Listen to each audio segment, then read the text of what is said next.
Assalamualaikum warahmatullahi wabarakatuh. Selamat pagi, selamat siang, atau selamat malam kepada anak-anakku kelas 12. Bagaimana kabarnya? Semoga semuanya dalam keadaan sehat walafiat. Sehat selalu. Oke, Bu Zui hari ini akan membahas tentang materi bab kedua, tentunya pada mata pelajaran matematika wajib kelas 12, yaitu statistika. Dengan KD 3.2, yaitu menentukan dan menganalisis ukuran pemusatan dan penyebaran data yang disajikan dalam bentuk tabel distribusi frekuensi dan histogram, serta 4.2, yaitu menyelesaikan masalah yang berkaitan dengan penyajian data hasil pengukuran dan pencacahan dalam tabel distribusi frekuensi dan histogram. Sebelum membahas ke materi statistika, terlebih dahulu Ibu akan memberikan satu contoh dalam kehidupan sehari-hari mengenai statistika. Salah satu contohnya adalah berkaitan dengan laju pertumbuhan penduduk di Indonesia, di mana pada tahun 1945 jumlah penduduk Indonesia 73,3 juta jiwa. Kemudian pada tahun 2015 meningkat 3 kali lipat menjadi 255,5 juta jiwa.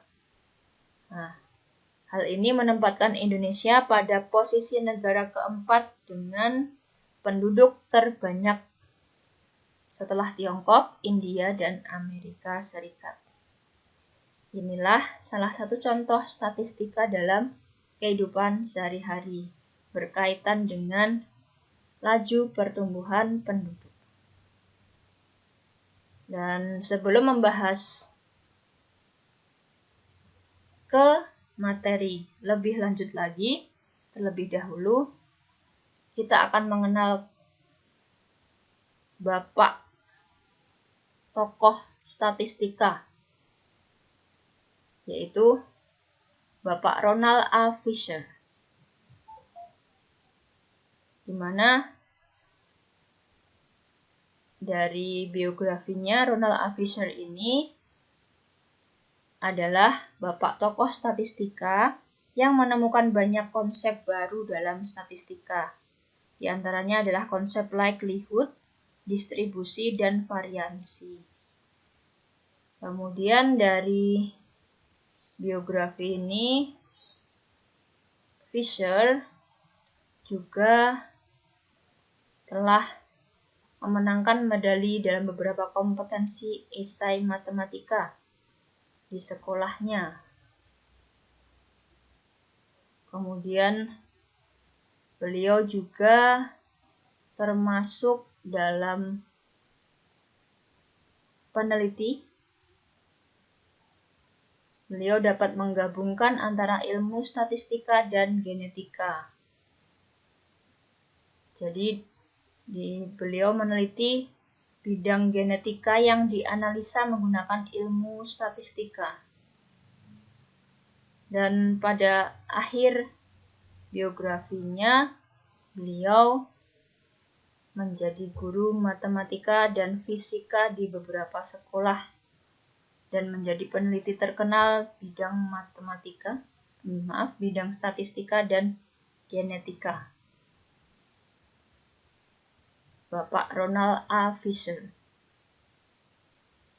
tokoh statistika dunia.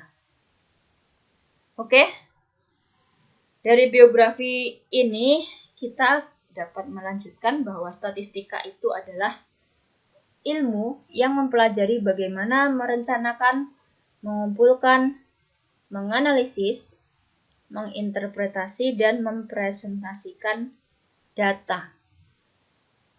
Jadi statistika ini nanti akan berkaitan dengan data-data yang telah didapatkan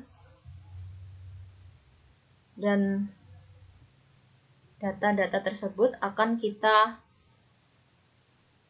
tentukan, kita olah, kita cari grafik, kita cari bagaimana tabelnya, bagaimana mean, median, modusnya, dan seterusnya. Statistika ini banyak diterapkan dalam berbagai disiplin ilmu, baik ilmu-ilmu alam, ilmu sosial, maupun di bidang bisnis. Gitu. Peta konsepnya, jadi dari data tadi, data dari yang ada dalam persoalan, kemudian dapat dibagi menjadi 3 sub, yaitu penyajian data, pemusatan data, dan penyebaran data. Untuk penyajian datanya dapat dibedakan dalam tabel distribusi frekuensi dan grafik, tentunya berkaitan nanti dengan histogram, poligon, dan ogive.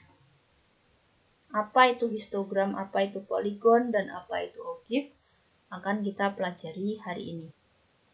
Untuk pemusatan data yang akan dipelajari, beberapa diantaranya adalah mean atau rata-rata, kemudian nilai tengah, median, dan modus nilai yang sering muncul.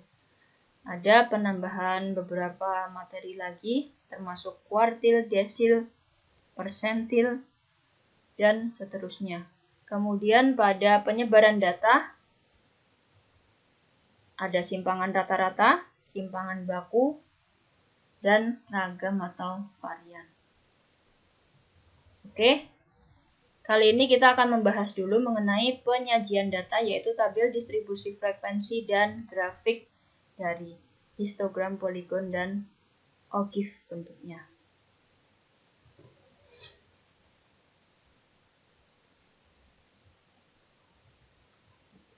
Dalam tabel distribusi frekuensi, jadi penyajiannya itu dalam bentuk tabel. Tabel distribusi frekuensi namanya. Di mana jika ada suatu data ukuran yang cukup besar dengan N lebih dari 30, maka sebaiknya data disajikan dalam bentuk tabel distribusi frekuensi. Dan tabel distribusi frekuensi ini dibedakan menjadi 2, yaitu tabel distribusi frekuensi tunggal dan kelompok. Contohnya di sini dapat dilihat ada data berat badan 40 siswa SD Merdeka. Ada 40 siswa. Nah, karena datanya cukup besar, dengan N lebih dari 30, karena ada 40, sebaiknya kita dapat menjadikannya menjadi bentuk tabel distribusi frekuensi seperti ini, agar lebih terlihat detailnya, tidak berupa tabel, tidak berupa data yang masih mentah, data tunggal, karena lebih dari 40 lebih dari 30 lebih baik digunakan dan dibentuk dalam tabel distribusi frekuensi. Jadi dari sini dipilah-pilah berat badannya ada berapa saja, 32, 33, 34, 35, 36, dan 37 terakhir. Kemudian ada berapa? Berat badan 32 ada berapa anak? Kita cek. 1, 2, 3, 4, 5. Berarti ada 5 ya? 5 apa 6? 1, 2, 3, 4, 5. Ada 6 di sini. Mana satunya? 1, 2, 3, 3, 4, 5, 6. Oh ya, maaf ya ibu kurang teliti. Jadi ada 6. Kita tuliskan banyak anak. Ada 6. Kemudian yang berat badan 33 ada berapa? Dihitung, dimasukkan di frekuensi. Banyak anak itu kita tulis dengan frekuensi di sini. Dan terusnya, kemudian setelah itu dijumlahkan apakah sudah sama hasilnya 40. Kalau belum 40 berarti salah hitung, bisa dihitung ulang seperti tadi ya, ibu tadi ya. Gitu.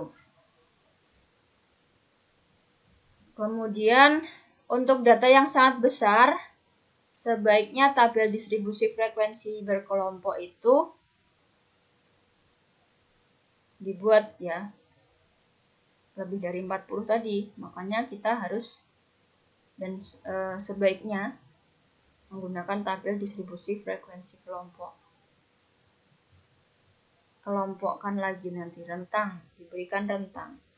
Nah, langkah-langkahnya dalam membuat tabel distribusi frekuensi kelompok itu adalah yang pertama, menentukan jangkauan data. Jangkauan, yaitu simbolnya J. Caranya adalah mencari data terbesar kurangi data terkecil. Dengan simbol X maksimal dikurangi X minimal. Karena di sini maksimal 37, minimal 32, berarti kita bisa mengurangkan 37 kurangi 32 sama dengan 5, berarti jangkauannya 5. Setelah itu menentukan banyak kelas atau interval K dengan aturan H-Sturges dengan rumus K sama dengan 1 plus 3,3 log N. N-nya ini adalah banyaknya data, berarti bisa dimasukkan 1 tambah 3,3 log N-nya 40. Hasilnya nanti berapa? Ditulis, berarti itu adalah banyak kelas. Setelah itu menentukan panjang kelas interval. Panjang kelasnya simbolnya P. Berarti caranya adalah jangkauan per banyak kelas. Berarti dari tadi ya, yang di sini tadi jangkauannya hasilnya berapa dibagi dengan hasil dari K itu. Ketemu panjang kelas. Yang dimaksud panjang kelas itu rentangnya dari data kelompok ya. Kemudian menentukan batas kelas interval, batas bawah dan batas atasnya itu. Untuk batas kelas pertama dapat diambil sama dengan nilai datum terkecil atau nilai yang lebih kecil dari datum terkecil. Berarti boleh kita menggunakan 32 dan boleh menggunakan kurang dari 32. Sesuaikan dengan rentangnya. Jika kita sudah menemukan banyak kelasnya, misalnya ada 7. Berarti nanti ditulis 1, 2, 3, 4, 5, 6, 7. Ada 7 baris. Setelah itu panjang kelasnya berapa? Berarti panjang kelas antara batas bawah ke batas atas itu ada berapa di sini. Setelah itu menentukan frekuensinya dari setiap kelas interval dengan terlebih dahulu menentukan torusnya agar lebih mudah dicari. Untuk lebih jelasnya kita lihat contoh di sini agar lebih jelas ya. Hasil nilai tes matematika 30 siswa. Seperti ini, kemudian kita akan mencari jangkauan dulu ya. Dicari nilai tertinggi dan terendah. Nah, tertingginya 88, terendahnya 30. Berarti tinggal mengurangi. J sama dengan 88 kurangi 30 sama dengan 58. Setelah itu, cari banyak kelasnya. Dengan simbol K tadi, 1 plus 3,3 log N, N-nya 30, dimasukkan, hasilnya adalah 6, jadi kelasnya nanti ada 6 baris, 1, 2, 3, 4, 5, 6 di tabelnya. Setelah itu, cari panjang kelas, simbol P, jangkauan tadi 58 dibagi kelasnya 6, ketemu 9,67, kemudian dibulatkan menjadi 10. Setelah itu baru kita menentukan batas bawah kelas pertama. Boleh menggunakan nilai terendahnya atau boleh lebih kecil gitu. Di sini misalnya ya, nilai terkecilnya kan 30. Sehingga batas atas kelas pertamanya adalah 30 ditambah P. P-nya di sini 10 kurangi 1 sama dengan 39. Berarti ada 10 panjang kelasnya.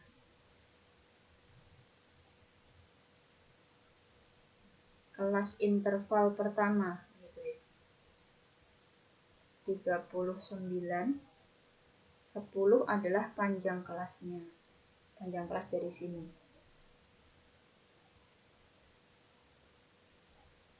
Nah, setelah itu kita bisa memasukkan menjadi tabelnya seperti ini. Kan tadi data terendahnya 30. Kita sudah mencari batas kelas bawah. Kemudian yang kelas atasnya dari rumus ini tadi 30 itu yang data terendah, ditambahkan P-nya tadi 10 dikurangi 1, rumusnya seperti itu, ketemu 39. Berarti diletakkan sebagai batas atas. Nah, di sini tadi kan ada kelasnya 6 ya, berarti 1, 2, 3, 4, 5, 6.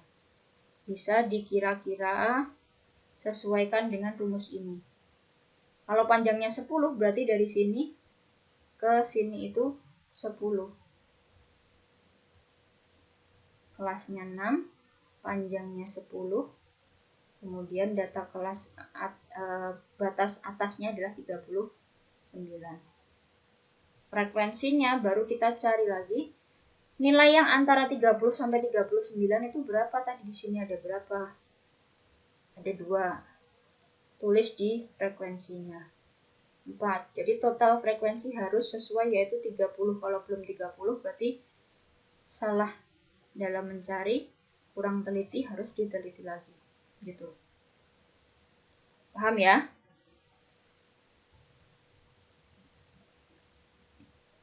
Nah, di sini ada keterangan batas bawah kelas dan batas atas kelas dari tabel kelompok. Ini kan 30 kurangi 39. Berarti ini yang dinamakan batas bawah, ini yang dinamakan batas atas.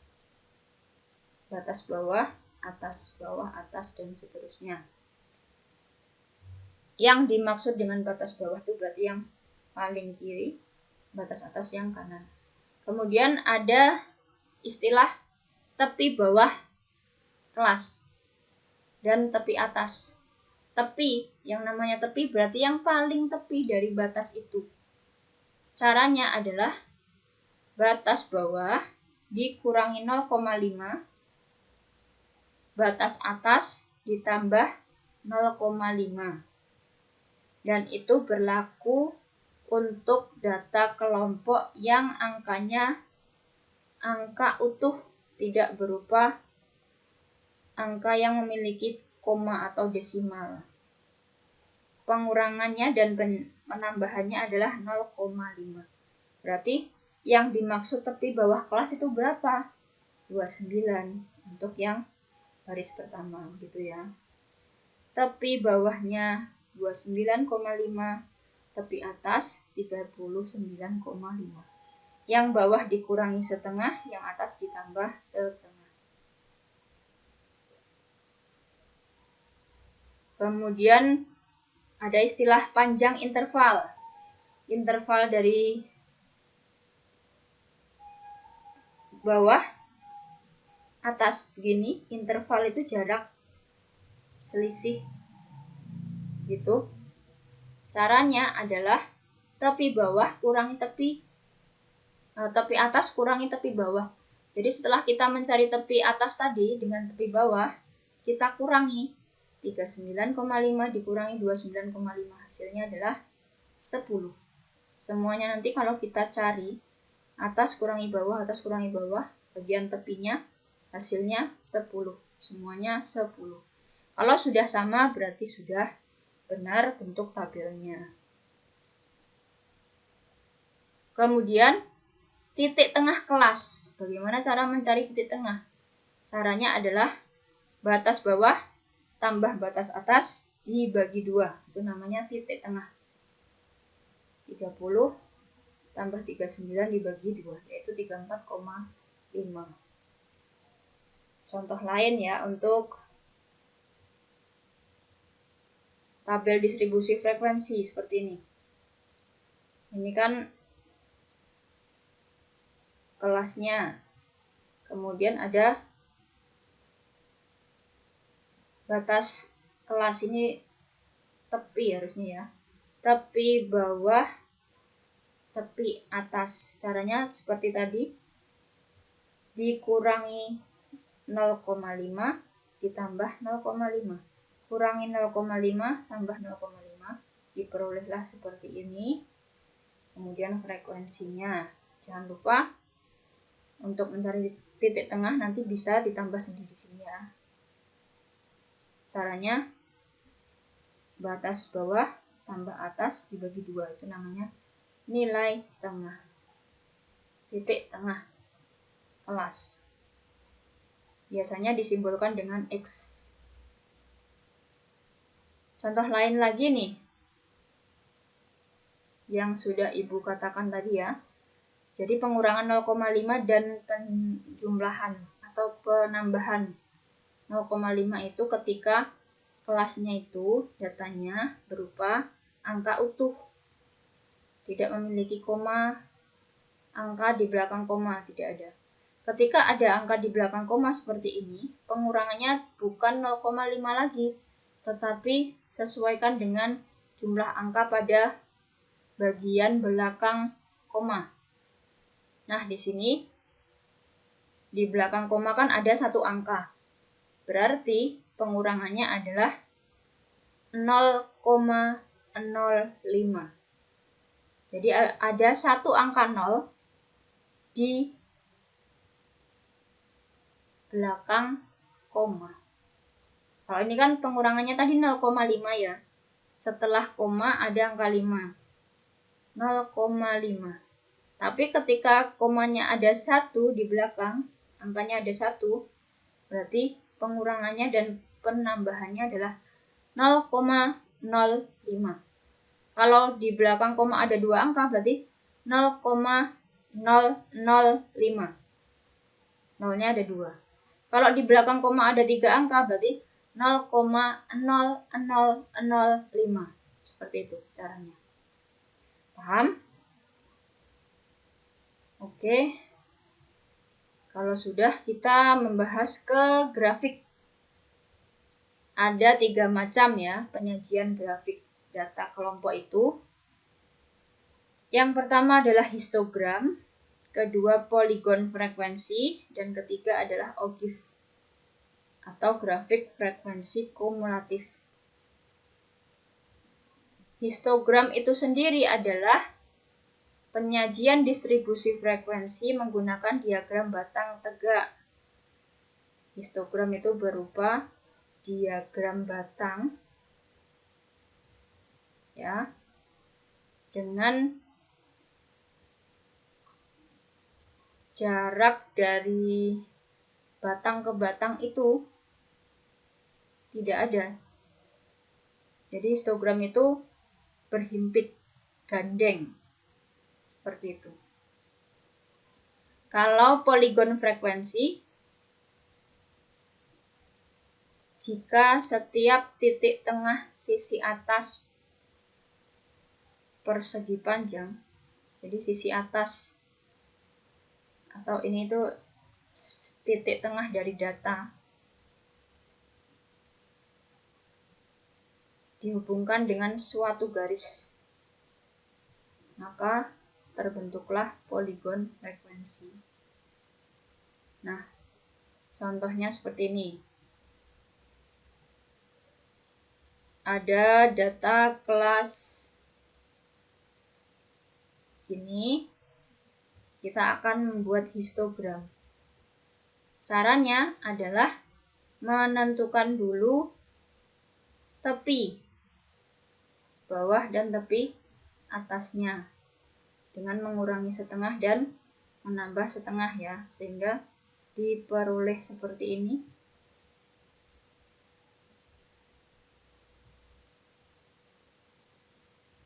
Ini salah tulis, ini harusnya 20 ya. Batasnya 20,5 gitu. 16 sampai 20, 21 sampai 25. Berarti kurangi setengah, tambah setengah dan seterusnya. Baru kita letakkan di bagian bawah ini ya, 15,5 sampai 20,5. Kemudian yang bagian baris kedua 20,5 sampai 25,5. Jadi di sini terlihat bahwa pada tepi atas dan tepi bawahnya untuk kelas berikutnya itu sama ya. Jadi berhimpit, gandeng, pas di tepi atas atau bawahnya dari data itu. Untuk frekuensi pada garis vertikalnya, untuk yang data tadi dimasukkan kelasnya itu ya, tepi. Bisa dipahami ya? Itu histogram namanya. Diagram batang yang berhimpit atau gandeng-gandeng. Untuk poligon frekuensi, kalau poligon itu yang diambil adalah titik tengah ya. Sudah dijelaskan di sini titik tengah. Jadi kita harus mencari dulu tengah-tengahnya dari data ini. Caranya tadi batas bawah ditambah atas dibagi 2. Berarti 16 tambah di sini tadi 20 ya.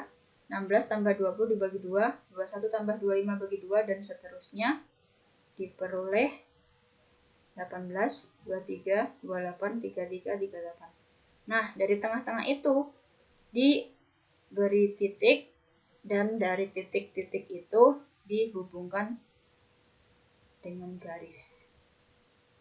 Terbentuklah yang namanya poligon frekuensi. Kalau histogram tadi diagramnya bentuk batang yang bergandengan, caranya dengan mencari tepi bawah dan atas ya. Kalau poligon frekuensi itu cari titik tengah, baru dibuat diagram garis. Nah, untuk yang ogive itu juga berupa diagram garis seperti ini. Grafik diagram garis. Ini diambil dari tepi. 15, 20, 25, 15,5, 20,5, 25,5. Tepi atas dan bawah yang bergandengan seperti histogram tadi ya. Bedanya kalau histogram kan nanti dibuat diagram batang, gandeng. Kalau ogive itu titik-titik dihubungkan dengan garis, jadi diagram garis. Ya.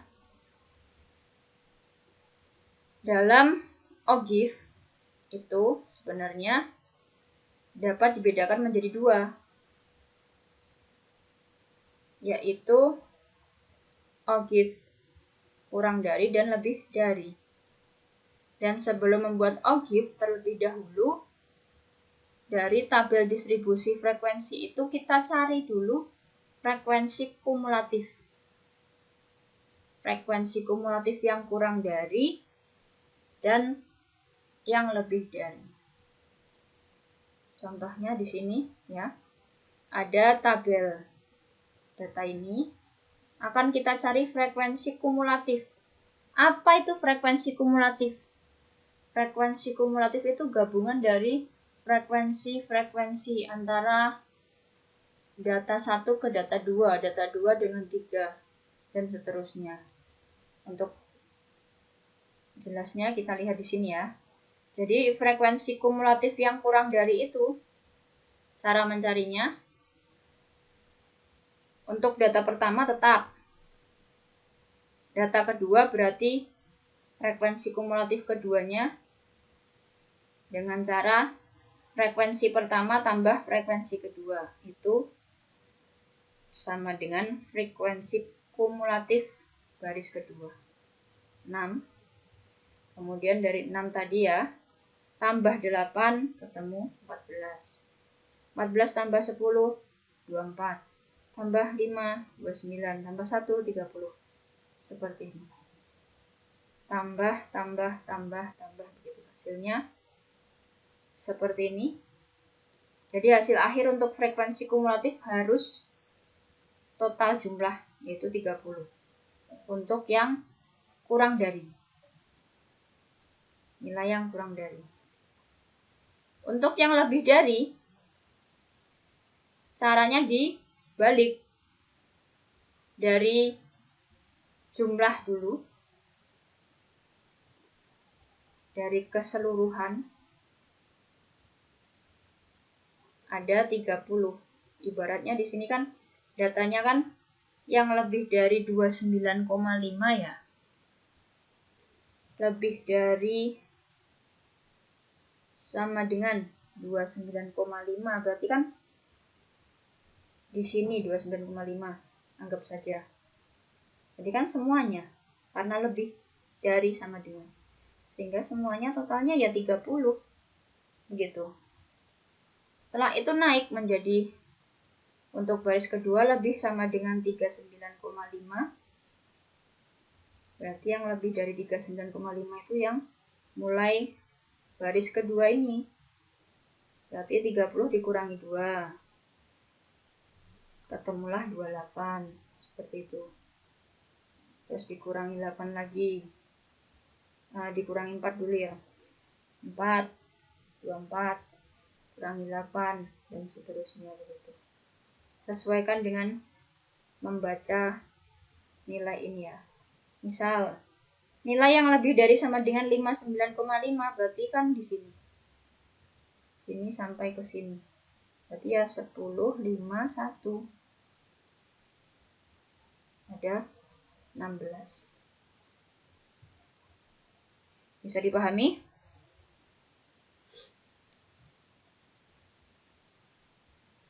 Jadi ada dua perbedaan ya untuk frekuensi yang kurang dari itu, dari kecil ke besar. Kalau yang lebih dari itu, yang total dulu baru dikurangi per baris. Pada grafik, pada data tadi, akhirnya dapat dibuat obif positifnya seperti ini. Dari frekuensi kumulatif tadi 2, 6, 14, dan seterusnya. Kemudian 39,5, 49,5 ini adalah nilai yang sudah kita cari. Sesuaikan dengan bagian tepi atas ya. Tepi atas. Berarti kan ditambah 0,5. Tandanya kurang dari sama dengan. Kalau yang lebih dari sama dengan, berarti ya ke bawah.